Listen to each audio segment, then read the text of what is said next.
Imagine being utterly lost at sea. I mean, driven right to the brink of starvation, surviving against just impossible odds, only to get home and find yourself accused of mutiny and murder. This deep dive is about a true story so wild, so layered with conflicting truths, it really challenges everything you might think you know about heroes, about villains, and maybe the very nature of survival itself. Today, we're plunging into the work of David Grann. He's a #1 New York Times bestselling author, and he's really renowned for this unique ability he has to unearth hidden histories, and craft them into these incredibly gripping narratives. If you know Grann's work, like Killers of the Flower Moon, that chilling story about the Osage murders, or maybe The Lost City of Z, exploring Percy Fawcett's disappearance down in the Amazon, well, the kind of immersive storytelling he brings, he sets a really high bar. And our focus today, our true north for this deep dive, is his latest book, The Wager, a tale of shipwreck, mutiny, and murder. It's this incredible 18th century maritime scandal, a really harrowing true survival epic, and a dramatic court-martial with absolutely life-or-death stakes, and it all plays out on the desolate edges of the known world. So our mission here is to unpack this extraordinary tale for you. We'll go from the shipwreck itself, the kind of desperate choices made on this barren island, to the wildly conflicting accounts that came out later and that really high-stakes trial that followed. We'll explore not just what happened, but why Grann believes this whole saga ultimately put the very idea of an empire on trial. So let's start our journey into The Wager. David Grann is known for making history not just interesting, but genuinely thrilling. What is it about his method, specifically in The Wager, that lets him turn what could be, a dry historical account to something so gripping? Well, it really comes down to his rigorous approach. It's almost forensic, actually. Grann doesn't just, glance at secondary sources. For The Wager, he dug into this trove of first-hand accounts, logbooks, letters, diaries, court-martial testimony, Admiralty records. The Admiralty being the big naval authority back then. Exactly, the supreme authority for the Royal Navy. So this isn't just recounting history. It feels more like investigative journalism, but applied to the past. He pieces together all these fragmented perspectives, right? And that allows him to build this, as you said, chilling, vibrant narrative. He really works to make readers feel as if they are on the journey. It's uncanny how he reconstructs these moments. You can almost taste the salt spray, feel the desperation. So our story really kicks off in the mid-18th century. This was a time of huge imperial ambitions during a conflict called the War of Jenkins' Ear. Yeah, that name. It's an unusual name, sure, but it was basically a major imperial clash between Britain and Spain. They were fighting over trade routes, territory, the usual stuff. And Britain, really eager to assert its dominance, sent out a squadron of warships. One of them was His Majesty's ship, The Wager, and they were on a highly secret mission. And this mission wasn't just some standard naval patrol, right? They were after something bigger, much more lucrative. Oh, absolutely. Grann details how their target was these Spanish galleons, the legendary treasure ships loaded with silver and gold, famously described as the prize of all the oceans. Wow. But getting to them was, well, a challenge in itself. A massive challenge. The Wager and the rest of the squadron had to sail around Cape Horn through Drake's Passage, and those waters even today are notorious for just pulverizing currents and storms. Yeah, I've heard about Drake's Passage. It sounds less like a mission and more like some kind of insane endurance test. That's a good way to put it. This passage, down there between South America and Antarctica, it was, and still is, one of the most dangerous stretches of water on the planet. It wasn't just a test of the ship's construction, the timber and rigging, but a profound trial of human endurance. And Grann really emphasizes how the sheer brutality of those seas pushed men and their technology to the absolute limit. It's where these grand imperial plans just slammed headfirst into the raw power of nature. And that's where the Wager met its fate. And what a fate it was. Just catastrophic. January 28, 1742. After 2 really grueling years at sea, the Wager was completely wrecked, just slammed by storms, driven onto these hidden underwater rocks. It went down off the coast of Patagonia, the survivors. They were thrown onto this desolate, uninhabited island. Later it gets the grim name, Wager Island. And they were stuck there, marooned for months, facing truly brutal conditions, starvation setting in. Grann makes you feel that shift, doesn't he? From like a structured naval ship to just total chaos. He really does. Yeah. And he brings to life not just the physical suffering, which was immense, but the The psychological torment they must have gone through.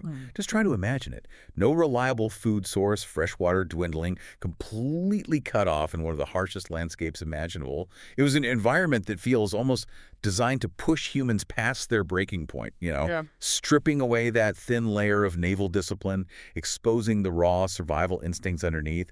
Grann shows us how that isolation just twisted people, turning sailors into, well, something else entirely. Yeah, it makes you wonder how much of our civilized behavior is just structure. Exactly. How much is innate and how much is just imposed by the rules around us. So what happens next is almost unbelievable. These 30 men, emaciated after months of this hell on the island, they managed to build a boat. Not a real boat, but a ramshackle vessel, Grann calls it, made of patched-together wood and cloth. I mean, the sheer willpower involved. It's astounding, the ingenuity, the desperation driving them. And then they sail this thing, this makeshift craft, for 2,500 miles through storm-wracked seas for over 100 days. Eventually, they land in Brazil. Just that survival story alone is incredible. You'd think, okay, heroes welcome, right? I would absolutely think that. And initially, they probably got something like it. But then the twist, 6 months later, another boat shows up. Even more decrepit, barely floating, lands on the coast of Chile. And this one has just 3 survivors. And, they tell a very, very different story. And this is where Grann's skill as a storyteller really comes into play.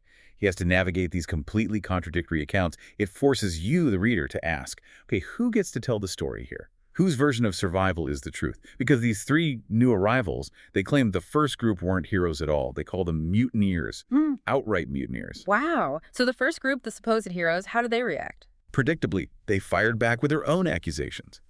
They painted their former captain, David Cheap, as this tyrannical, murderous officer helped by his loyal henchmen.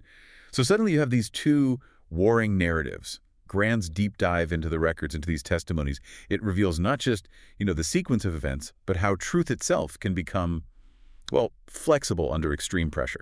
So what did happen back on Wager Island? Grann's research paints a pretty grim picture, doesn't it? A total breakdown of command. Oh, absolutely harrowing. Yeah. You see Captain Cheap desperately trying to maintain some semblance of order among this starving, dwindling, mutinous crew, and Grann highlights this really pivotal, awful moment. Cheap, in a rage or maybe desperation, it's hard to say for sure, he shoots a sailor for theft, for insubordination. Yeah. And that act, it didn't just fuel the resentment that was already simmering. It basically shattered whatever was left of naval discipline. It ignited open rebellion. Grann shows meticulously how these conditions just stripped away the whole hierarchy of the Royal Navy. That carefully built structure, gone. Yeah. It becomes this Hobbesian state of nature. The thin veneer of imperial order just dissolves completely. It shows how fast the rules of civilization can just unravel. It's a total chaos. Pretty much. You get warring factions fighting for dominion over the barren wilderness, as Grann puts it. It was anarchy. Yeah. And then this lower-ranking officer, the ship's gunner, John Bulkley Grann, describes him as a ferocious worker, a survivor. He manages to rally a large group of these dissenters, these mutineers, and they make a brutal choice, purely based on survival. They decide to abandon Captain Cheap and the few men still loyal to him. They just left them there. They left them there, built their own vessel, the one that eventually reached Brazil, and set off trying to get back to Britain via the Strait of Magellan, leaving Cheap and his men behind to an unknown fate. It was a complete fracture of loyalty, a direct challenge to the Navy's core principles. So eventually, both these fragmented groups, the mutineers and Cheap's loyalists, who somehow also survived later, they make it back to civilization, or parts of it, and the accusations start flying.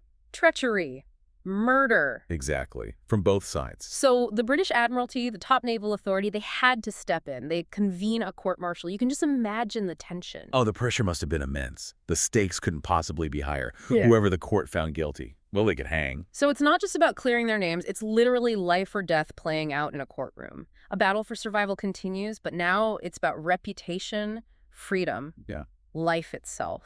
Right. And if we zoom out a bit, look at the bigger picture. The outcome of this court-martial is really fascinating. And this is where Grann unearths his most profound point, I think.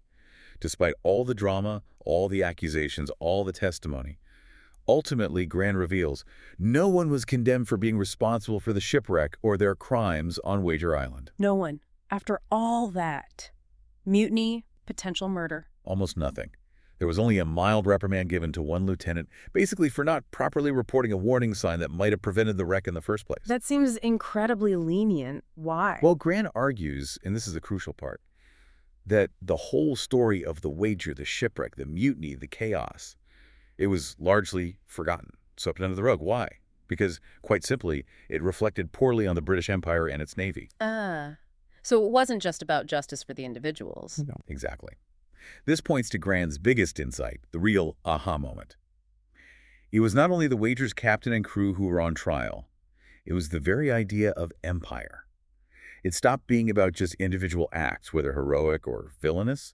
It became about how those desperate choices, made under the worst possible conditions, and the scandal that followed, how all that challenged the carefully crafted image and authority of a global superpower. So the empire couldn't afford to admit that kind of internal rot, that collapse of order. Precisely. They couldn't acknowledge that level of failure within their own ranks, especially within the prestigious Royal Navy.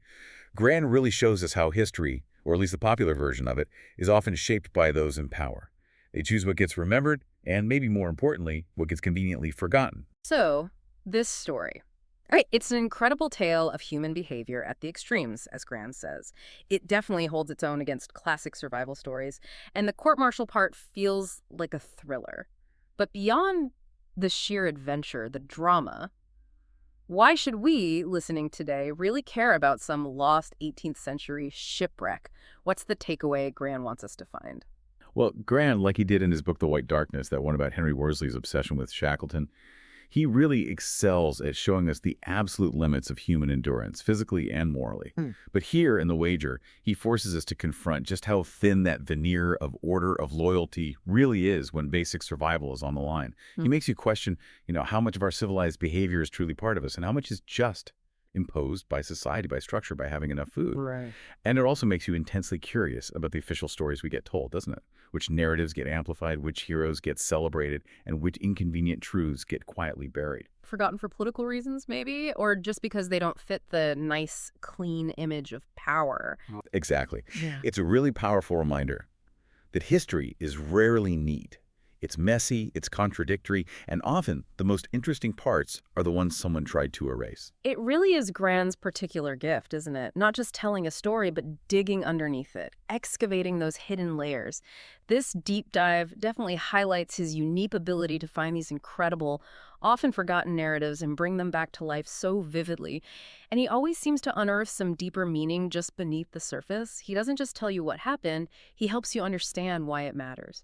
So, to recap, we've navigated the treacherous waters of the wager, we've witnessed the harrowing survival, but also the bitter, deadly divisions among the survivors. We explored how that desperate battle just for life morphed into this struggle over truth, over loyalty, and ultimately how it put an entire empire's image on trial. Yeah, and David Grann's incredible research, his masterful storytelling, it really lets us step right into these true stories. You feel the cold, the hunger, the tension in that courtroom. And through it all, he gives us these profound insights into human nature, into history itself, reminding us that the past isn't really past. There's always more to uncover, more to question. Absolutely. Yeah. And as we close out this deep dive, here's something to maybe mull over. The Wager was a story the British Empire actively tried to bury, right? To erase from public memory because it tarnished their image, their authority. It really makes you wonder, doesn't it? How many other forgotten stories are out there from all over the world, across all of history, just waiting to be unearthed? And what truths might those stories reveal about power, about humanity, and about the narratives we choose to believe, or maybe the ones we're led to believe, even in our own time?